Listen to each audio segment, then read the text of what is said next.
반갑습니다. 호키랍니다. 자, 오늘 2020년 6월 22일 월요일 방송 리뷰 시작해 볼게요. 자, 오늘은 제가 공매도 얘기를 한번 해봤어요. 사실은 이게 저 입장에서, 그러니까 방송 출연자 입장에서요. 공매도 이야기는 오히려 해봤자 좋을 게 별로 없는 얘기예요. 뭐 어떻게 얘기하든지 간에 욕을 먹기 때문에 공매도 얘기는 사실은 거의 불문율이에요. 잘 안 하거든요, 솔직히. 자, 근데 제가 오늘 공매도 얘기를 여러분들께 해드린 이유가 왜 그랬냐면은, 공매도 재개, 사실은 이거 우리가 공매도를 아예 없앨 수도 없는 상황이고, 그죠? 공매도도 아예 없앨 수도 없는 상황이고, 언젠가는 공매도가 재개가 될 텐데, 뭐 연기가, 저는 사실 오늘도 연기를 해야 된다라고 말씀을 드렸지만, 언젠가 공매도가 재개는 될 거예요. 아예 없어지지 않는 이상. 근데 제가 말씀드리는 거는 공매도가 재개되더라도 여러분들 겁먹지 마십시오라는 게 사실은 오늘의 주제였어요. 오늘 방송 있다가 아까 이제 보니까 리플 보니까 얘가 또 갑자기 기관이랑 외국인 편든다부터 시작해가지고, 예, 제가 뭐 공매도가 재개됐을 때 사실은 지수가 별로 빠지지 않고 오히려 올랐다 이렇게 얘기했더니 그걸 또 쏙 해가지고 무슨 뭐 얘는 뭐 외국인들 편든다 기관 편든다 또 이렇게 말씀하시는 분이 계시는데, 그게 아니고 공매도가 재개가 된다 어쩔 수 없잖아요. 우리가 막지 뭐 계속 막지는 못할 거 아니에요. 공매도가 재개가 된다 하더라도 솔직히 우리가 그렇게 겁먹지 말자. 사실 그런 의도로 준비한 겁니다. 제가 언제 외국인 기관 편 들었어요? 그런 오해하지 마십시오. 절대로. 저는 걔네들 편 안 들어요. 여러분 편이고 개인 투자 편이니까 딱 일단은 얘는 LN솔리스 김선영 대표 얘는 일단 어쨌든 개인 편이구나 라는 걸 항상 생각하시고 여러분들이 제 거 방송을 보시고 그렇게 머리에 이제 고정관념을 가지시고 이제 제 방송의 내용을 보시면 될 것 같아요. 아시겠죠? 자, 일단 제가 오늘 사실은 신규 종목을 하나 소개를 해드리려고 했어요. 근데 지난주에 좀 기업 탐방을 갔다가 좀 소개를 해드리려고 했는데 그 일정 자체가 좀 어그러졌어요. 그런 바람에 일단 제가 확인 못한 부분이 좀 있어서 제가 다음 주에 한번 소개를 해드리겠다라고 좀 말씀드리고 싶고, 이번 주에는 그냥 기존 종목에 대해서 한 번 더 말씀 좀 드릴 수 있도록 하겠습니다. 일단 코덱스 레버리지인데요. 코덱스 레버리지 저희가 5월 25일 날 소개해드렸고, 이미 사실 뭐 그 이후에 많이 올라왔죠? 많이 올라왔다가 조금 지난번에 고점 찍고 내려왔는데, 최고 수익률이 30%까지 갔었습니다. 근데 최근에 좀 밀렸는데 불구하고 다시 올라오고 있죠? 지난주 월요일 날 제가 이날이에요. 장대 음봉 떨어진 날. 이날 제가 코덱스 레버리지, 코덱스 코스닥 150 레버리지, 삼성전자, SK하이닉스 이날 다 매수 한번 해보시라고 지난주 월요일 날 말씀드렸는데, 그 이후에 오히려 많이 올라왔죠? 예, 그거 참고해 주시면 될 것 같고요. 코덱스 레버리지 일단 그대로 홀딩 하시면서 나가시면 될 것 같습니다. 코덱스 코스닥 150 레버리지 이 종목도 보시면은 오늘 오히려 상승 흐름이 좀 강해요. 3.72% 정도 지금 현재 상승하고 있죠. 지난 고점 자리를 다시 한번 돌파하려고 열심히 이제 가고 있는 상황이니까 괜찮을 것 같고, 그리고 오늘 우리 앵커님께서 이제 질문 주신 것 중에 하나가 뭐냐면은 이 종목들 수익 실현 한번 끊고 가는 것도 좋을 것 같다 이런 말씀을 드렸는데, 맞아요. 수익 실현 끊고 가도 될 것 같은데, 일단 제가 이걸 홀딩하고 있는 이유가 뭐냐면은, 여러분 최근에 보면요 그 거래소만 봤을 때도 삼성전자가 올라가면 상대적으로 바이오제약주도 좀 밀리죠. 바이오제약 좀 올라가면 삼성전자 상대적으로 약세죠. IT랑 바이오제약이 서로 이제 시속 게임이에요. 두 개가 같이 올라가는 케이스는 사실 많지 않거든요. 근데 코덱스 레버리지랑 코덱스 코스닥 150 레버리지가 왜 좋냐면은, 어쨌든 셀트리온도 이제 시총이 또 높은 편에 있고 삼성전자도 최상위권 있잖아요. 삼성전자가 가도 코덱스 레버리지가 올라가고, 셀트리온이나 이제 코스피에 있는 바이오제약주들이 가도 올라가고, 코덱스 코스닥 150 레버리지도 마찬가지예요. 예, 그렇기 때문에 어떤 그 업종군 내에 어떤 종목이 올라가도 얘네들은 항상 주가가 올라가는 쪽입니다. 그렇기 때문에 제가 여러분들께 이거는 얘가 올라가도 좋고 제가 올라가도 좋고 하는 의미에서 이 두 종목을 매수 의견을 드렸었고, 그리고 지난주에 뭐 비중까지 추가해도 된다라고 말씀드렸잖아요. 어쨌든 그 의견 그대로 동일하고요. 오늘 약속드린 대로 중간에 한번 수익 실현을 해야 되는 시점이 오면 제가 여러분들께 꼭 말씀을 드릴게요. 근데 지금은 아니에요. 일단 지금은 아니고 조금 더 이제 보유하고 가자라는 그런 의견입니다. 삼성전자랑 마찬가지예요. 자, 그럼 우리 본론을 한번 들어볼게요. 공매도 얘기 한번 해보겠습니다. 진짜 고민했어요. 할까 말까 하다가 이거는 자칫 잘못하면 또 누군가 오해하면 또 욕먹고 또 악플 올라오고 난리가 나고 싫어요 폭발하고 그런 주제여가지고 솔직히 안 하면 사실 제가 제일 마음이 편해요. 근데 저는 뭐 욕먹고 그런 것보다는 공매도가 다시 이제 어쨌든 주식 초보자분들이 되게 많으시잖아요. 공매도가 재개가 됐을 때를 걱정하시는 초보자분들이 굉장히 많으시더라고요. 그래서 제가 오히려 저를 막 욕하는 사람들은 주식 좀 한 사람들, 뭐 한 4년 5년 이상 된 사람들, 그런 분들이 이제 욕을 많이 하고, 오히려 주식 초보자분들은 뭘 알아야 욕을 하죠. 모르잖아요. 그래서 제가 안 되겠다 싶어가지고 그냥 욕먹을 각오하고 좀 오해를 하실 수도 있겠지만 한번 내용을 얘기해보자 라고 해서 사실은 준비했어요. 공매도 얘기는 항상 욕먹어요. 이렇게 얘기해서 욕먹고 저렇게 얘기해서 욕먹고 뭐 이쪽에 얘기하면 개인한테 욕먹고 이쪽에 얘기하면 외국인 기관한테 욕먹고 욕먹는데 오늘 제가 뭔가 이제 수위 조절은 되게 잘한 것 같아요. 예, 잘한 것 같아서 일단 뭐 다행이다라고 생각하고 있는데 한번 보겠습니다. 자, 지난 3월 13일 날 사실은 이제 시행이 됐죠. 3월 13일 날 금요일이었는데 그날 잠 끝나고 나서 오후 4시쯤에 임시금융위원회가 열리면서 시장 안정화 조치가 나왔습니다. 그때 이제 시장 안정화 조치가 크게 세 가지가 나왔어요. 첫 번째가 공매도를 6개월 동안 금지하겠다. 두 번째로 자사주 매입 부분인데 보통 자사주 매입을 할 때 상장사들은 이제 자사주 매입을 할 때 한 10거래일 정도에 걸쳐가지고 나눠가지고 매수를 하게 돼 있어요. 근데 이번에는 배당 가능 이익 한도 내에서 그냥 하루 만에라도 촥 다 매수를 할 수 있게 조치를 했거든요. 그 세 번째가 신용융자 담보 비율 유지 의무 면제. 이게 무슨 얘기냐? 이제 신용 매수 하시는 분들 좀 이제 비율 담보 비율 떨어져도 좀 봐줘라 이건데 어쨌든 이거로 인해서 기계적인 반대 매매를 좀 자제시켜라. 예, 이런 세 가지 이슈가 나왔는데 여기서 원래대로 돌아갈 때 제일 걱정되는 거는 공매도 금지 부분이잖아요. 그래서 일단 제가 여러분들 과거에 공매도가 금지된 이후에 일단 어떻게 됐는지 그리고 재개가 되었을 때도 어떻게 됐는지 그걸 우리가 한번 순서대로 한번 쫙 살펴드릴게요. 자, 보십시오. 일단은 제가 이걸 갖다 오늘 잘못했어요. 이거 갖다 제가 제목을 잘못 써가지고 이게 공매도가 중지 조치가 되고 나서 공매도 중지 조치가 되고 나서 이날 딱 공매도가 중지가 됐거든요. 기간이 2008년도 이제 10월 1일부터 중지가 됐어요. 글로벌 금융위기가 진행될 때 2008년도 10월 1일 날 딱 이날 공매도가 중지가 됐어요. 공매도를 못하게 딱 막았거든요. 근데 오히려 이때는 증시상이 워낙 안 좋았기 때문에 공매도와 관계없이 지수가 더 밀렸고 오히려 이때 기준으로 지수가 한 40% 정도 더 밀리는 이런 상황이 발생을 했습니다. 자, 그리고 두 번째 공매도 중지 조치가 언제였냐? 유럽 재정위기 때죠. 자, 유럽 재정위기 때도 보시면은 2011년도 8월 달에 시행돼서 8월 10일부터 11월 9일까지 약 3개월 정도 공매도가 중지가 됐는데 일단 중지가 발표가 딱 되고 나서 약 지수는 최저 마이너스 9%까지 추가 하락이 나왔어요. 자, 그러면은 이제 이 시기를 봤으니까 우리가 이제 최근 3월 달에도 이제 어떻게 되는지 봐야겠죠? 보시면은 3월 달에 공매도 중지 조치가 시행이 되고 나서 지수는 저점까지 약 19%가 더 하락을 하게 됩니다. 그죠? 자, 보시면은 세 번째 케이스에 모두 공매도가 중지가 되고 나서 오히려 지수가 좀 더 이제 하락하는 그런 모습을 볼 수 있었는데 어쨌든 공매도를 중지시키는 거는 금융 상황 자체가 그만큼 이제 안 좋을 때 시키는 거니까 공매도 중단 조치를 한다 하더라도 지수가 어쨌든 추가 하락하는 부분은 사실상 어쩔 수 없는 부분이긴 해요. 자, 그러면은 세 번의 경우 모두 공매도 시행 이후에 지수가 거의 크게는 40%, 이번엔 19%까지 밀렸는데 각각의 경우에 만약 공매도가 재개가 됐을 때 중요한 건 이거죠. 이번 우리가 9월 달에도 재개가 되게 되면은 공매도가 재개가 됐을 때 과연 어떻게 될지 그 부분에 대해서 우리가 한번 미리 예상을 한번 해보는 시간을 가질게요. 자, 이게 지난 2008년도 금융위기 때 그때 이제 시행이 되고 나서인데 공매도 재개일은 2009년도 6월 1일입니다. 월요일날 재개가 됐고요. 오히려 한 달 반 정도 지수가 애매한 모습을 보이다가 오히려 지수가 우상향으로 올라갔어요. 자, 그리고 그 다음 보겠습니다. 유럽 재정위기. 오히려 공매도 재개일이 2011년도 11월 10일 목요일인데 지수가 좀 오히려 밀리고 올라가고 상하를 반복하다가 한 2개월 정도 반복하다가 다시 지수가 좀 치고 올라가는 이런 상황이 발생했습니다. 자, 그러면은 제가 여기서 여러분들께 말씀드리고 싶은 거는 공매도가 재개가 돼도 사실 상관없다.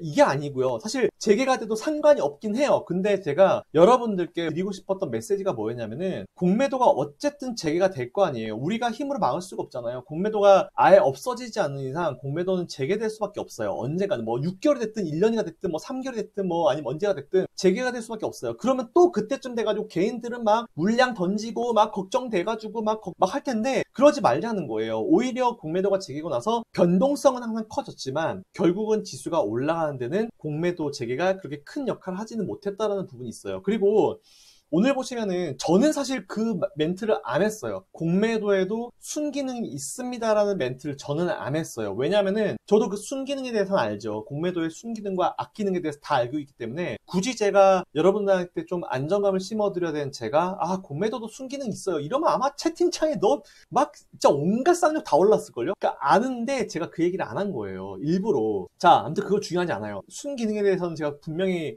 알고는 있지만 여러분들께 말씀은 안 드릴게요. 근데 뭐 알고 싶은 분들 계시면 제가 슬쩍 말씀드리면은 뭐 주가가 너무 버블러 가는 걸 막아주는 현상도 그것도 있고요. 뭐 그런 이제 여러 가지 역할을 많이 해요. 역할을 많이 하는데 굳이 그거는 우리가 지금 알고 싶은 건 아니기 때문에 저는 사실은 이제 공매도에 대해서는 이런 그런 개인적인 견해를 가지고 있어요. 딱 이거예요. 해도 좀 적당히 해 먹어라. 딱 이거예요. 아니, 적당히 하는 거에 대해서 누가 뭐라고 해요? 사실상 보면 여러분들 지금 테슬라 주가가 계속 올라가는 게 왜 올라가냐면은 걔네들은 주가를 어쨌든 제가 양쪽으로 이제 매수를 한다고 그랬잖아요.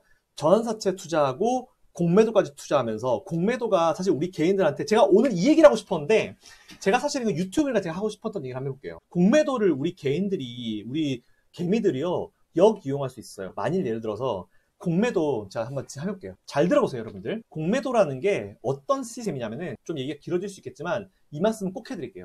우리가 일반적으로 보면요, 이제 예상 기대 수익이라는 게 있어요. 일반적으로 보면은 공매도를 하는 사람들은요, 왜 이게 공매도가 제가 이 얘기를 들으면은 왜 개인들한테 공매도가 오픈이 안 되는지 그걸 아실 수 있을 겁니다. 일단 공매도는 기본적으로 이 크레딧, 그러니까 신용에 근간하는 거예요. 그러니까 외국인들과 기관들만 왜 이렇게 공매도가 가능하냐면은 걔네들은 공매도를 했을 때 사실상 엄청난 손실이 나올 수 있거든요. 진짜로. 그거에 대해서 만일 엄청난 손실이 발생했을 때 기관과 외국인은 그걸 갖다가 갚을 만한 여력이 있기 때문에 공매도를 갖다가 외국인 기관들한테만 공개한 거예요. 절대로 걔들을 갖다가 제가 막 대변하고 나는 게 아니에요. 팩트를 설명드리는 거예요. 잘 보세요.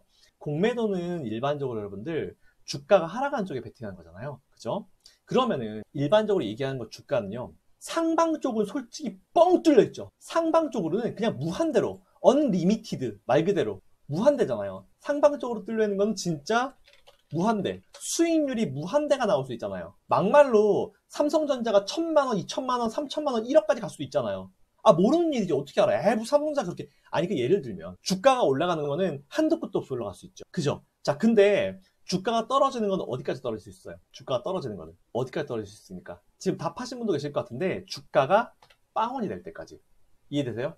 주가가 떨어지는 거는 빵원이면 끝이에요. 근데 주가가 올라가는 거는 무한대로 올라갈 수 있어요. 자, 그 얘기는 우리 개미들이 어떻게 해야 되냐면 어떤 종목에 공매도를 친다는 거는 그 회사의 기업의 주가가 이제 하락하는 거에 대해서 베팅을 하는 거잖아요. 그죠? 근데 공매도 세력들은요, 사실 엄청난 위험을 가지고 투자를 하는 거예요. 엄청난 위험을 가지고. 예를 들어서 공매도 세력이 하방으로 베팅했어요. 근데 공매도가 제가 어떤 건지 설명을 드렸었죠. 현재 지금 주가가 예를 들어서 10,000원이에요. 제가 간단히 설명드릴게요. 혹시 공매도에 대해서 궁금하신 분들은 제가 위에다가 공매도 관련 링크를 띄워드릴 테니까 그거 꼭 보세요. 현재 주가가 10,000원이야. 그럼 얘들은 봤을 때 공매도 세력들은 예를 들어서 주가가 5,000원에 갈 거다라고 예상을 하고 이걸 하는 거예요. 자, 근데 잘 보세요. 현재 지금 주가가 10,000원이야. 그러면은 얘들이 5,000원이 될 거를 예상해가지고 증권사로부터 없는 물건 빌려온 다음에 그 10,000원이잖아요. 10,000원에 얘들이 몇 주를 빌려옵니까? 예를 들어서 10,000원에 얘들이 10주만 빌려온다 생각해 볼게요. 그럼 얼마예요? 10만원이죠. 10만원. 그죠? 10만원이죠? 자, 그럼 얘들은 가만히 있다가 주가가 5,000원이 되면은 10만원을 갚을 필요가 없고 얘들은 이 주만 갚으면 되는 거예요. 10주만. 10주만 돌려주면 되는 거야. 그러면은 주가가 빠졌을 때 오히려 10주가 되잖아요. 그럼 얼마예요? 5만원. 그죠? 그럼 얘들은 처음에 10,000원일 때 10주를 증권사로부터 빌려가지고 그날 바로 매도를 때려버려가지고 10만원을 얘들이 현금을 가지고 있어. 그러면은 주가가 얘들 예상대로 5,000원까지 밀렸어. 그러면은 얘들은 만기쯤 돼가지고 10주만 사서 5,000원어치만 사서 다시 증권사에 돌려주면 돼요. 그럼 얘들이 가만히 앉아서 돈 땡전 한 푼 없이 5,000원이나 수익을 얻는 거겠죠? 이게 공매도의 기본 시스템인데 예를 들어서 여기서 주가가 얘들이 5,000원이 간다고 예상을 했어. 근데 지금 동학개미 운동처럼 개미들이 미친듯이 매수한 거야. 막 회사 막 떨어질 이슈가 시장 밀리는데 미친듯이 올라가는 거야. 그럼 15,000원이 됐잖아요. 그럼 공매도 세력들은 만기쯤 됐을 때 10주를 줘야 되니까 얼마입니까? 15만원이에요. 원래 10만원 주고 공매도 쳤는데 15만원이 되면은 5만원만큼 얘들 손실을 보는 거 아니에요. 이해되십니까? 이게 공매도의 기본 시스템인데 공매도 애들이 왜 위험하냐? 주가 계속 올라가. 예를 들어서 갑자기 뭔가 회사에서 초대형 호재를 터쳐서 셀트리온이 그랬잖아요. 셀트리온이 공매도가 하도 많이 끼니까 서정진 회장이 무상증자를 때려버려가지고 그 다음날 주가를 급등시키니까 그 다음날 주가 계속 올라갔잖아요. 그게 왜 발생하냐면은 잘 보세요. 예를 들어 셀트리온이야, 얘가. 정말 공매도 세력과 잘 싸우는 셀트리온이야. 있는데 주가 빠질 걸 예상해가지고 공매도가 하도 붙으니까 주가 못 올라가. 근데 회사에서 대규모 호재를 터트리는 거예요. 빵! 주가 올라가죠. 그럼 공매도 세력들이 어떤 생각 가지겠어요? 야, 큰일 났다. 그럴 거 아니에요. 이건 대놓고 회사가 공매도 세력이랑 싸우려고 하는 건데 대형 호재가 나왔어. 야, 이거 당분간 주가 갈 것 같아. 그럼 얘들 뭐 하겠어요? 빨리 갚아야 될 거 아니야. 빨리 증권사 돌려줘야 만기가 되게 뭐 문제 주가 계속 올라가는데 막 15,000원, 2만원 가봐. 그럼 얘들이 만약 2만원, 막 예를 들어서 이게 만원인데 주가가 10만원 갔다 보세요. 이때까지 멍청하게 아무도 이러갔다가 이제 중간에 숏 커버링 안 시켰다 보세요. 그러면 10만원 됐을 때 10주면 얼마야? 100만원이. 얘들은 그냥 10만원으로 처음에 공매도 쳤는데 이게 주가가 10만원 가니까 100만원까지 얘들이 다시 돌려줘야 되는데 100만원이 되는 거야. 그럼 얘들 가만히 앉아서 90만원이 날아가는 거잖아요. 위험이 엄청나게 높아요. 근데 이 90만원 이렇게 날아가는 경우에 대해서 증권사나 외국인들은 갚을 만한 어떤 여력이 되기 때문에 공매도를 오픈한 건데 제일 중요한 게 정보예요. 정보가 상대적으로 떨어지는 개인들이 만일 공매도를 하게 되면요 굉장히 애매한 상황이 발생할 수도 있습니다. 근데 어찌됐건 간에 공매도 세력들이 많이 껴있으면 우리 개미들이 매수를 이빠이 때려버리면 이걸 주가로 올리잖아요. 그럼 얘들이 야, 이 큰일 났다 싶어가지고 자기들 공매도를 빨리 얘들이 증권사로 상환하기 위해서 올라가는 주가에 따라서 얘들도 매수를 해버려요. 왜? 빨리 매수해서 증권사 돌려줘야 되니까. 그러다 보니까 주가가 계속 올라가죠. 이거를 보통 전문용어로 숏 커버링이라 그래요. 숏 커버링이 발생하면서 오히려 공매도가 많이 있었던 종목이 더 빠르게 주가가 올라가는 겁니다. 이해되세요? 그러니까 제가 우리 개미 투자자들한테 바라는 거는 사실 지금 어마어마한 자금 가지고 우리 개미들이 들어와 있잖아요. 저렇게 공매도 쳐버리면은 공매도 치는 그 종목에 대해서 좋은 종목이라 하면은 진짜 매수 집중하면은 그 공매도 세력들 죽이는 건 일도 아니에요. 오히려 얘들은 공매도 물량들 빨리 청산해가지고 그거 가지고 숏 커버링해서 빨리 매수해가지고 증권사한테 물량 돌려주려고 오히려 주가 올라가는데 얘들은 더 도움이 돼요. 공매도 세력들은. 얘들은 그만큼 위험이 큰 애들이기 때문에. 이해되십니까, 여러분들? 제가 말씀드리고 싶었던 거는 첫 번째, 공매도가 다시 재개가 된다 하더라도 우리 개인들 겁먹고 전열이 흐트러지면 안 돼요. 아시겠죠? 지금 제가 항상 그랬잖아요. 전열을 굉장히 잘 다듬어서 가고 있다라고 말씀드렸는데 공매도가 재개가 된다는 것 때문에 뭐 잘 모르고 지레 겁먹고 물량을 다 던질 필요는 전혀 없다는 거예요. 아시겠죠? 오히려 지금은 우리가 어마어마한 유동성, 우리가 어마어마한 돈을 쥐고 있기 때문에 사실은 이건 아세요. 시장 전체의 수급의 3분의 2는 우리 개인이에요. 3분의 1 가지고 외국인들 기관들이 가지고 노는 건데 얘들이 개인 털어먹으려면 조금만 겁주고 막 조금만 뭐 무서운 어떤 기사 내고 이렇게 하면 개미들을 타다 털리거든. 이것만 안 하면 돼. 그럼 우리는 얘들한테 가지고 놀림 당할 이유가 없어요. 기억하세요. 전체 시장의 3분의 2가 우리 개인 수급이에요. 근데 우리는 3분의 1 정도 되는 외국인 기관 수급에 우리가 쫄아가지고 있을 필요가 없다는 거죠. 이해되십니까, 여러분들? 자, 정리해볼게요. 공매도가 재개가 된다 하더라도 우리는 지금 가지고 있는 이 전열을 절대로 흐트리면 안 됩니다. 그대로 전열을 유지한 상태에서 우리가 이제 투자를 이어가면 될 것 같고요. 공매도가 많이 나오는 종목 중에 우리가 혹시나 뭐 되게 좋은 그런 기업이 있다 하면은 오히려 그쪽 종목으로 매수가 이어지게 되면은 오히려 그 공매도 세력들은 빨리 물량을 돌려주기 위해서 숏 커버링을 치니까 주가를 오히려 더 올라가는데 큰 도움을 줄 수도 있을 것이다. 이 얘기를 제가 여러분들께 꼭 해드리고 싶어요. 근데 사실 이거는 제가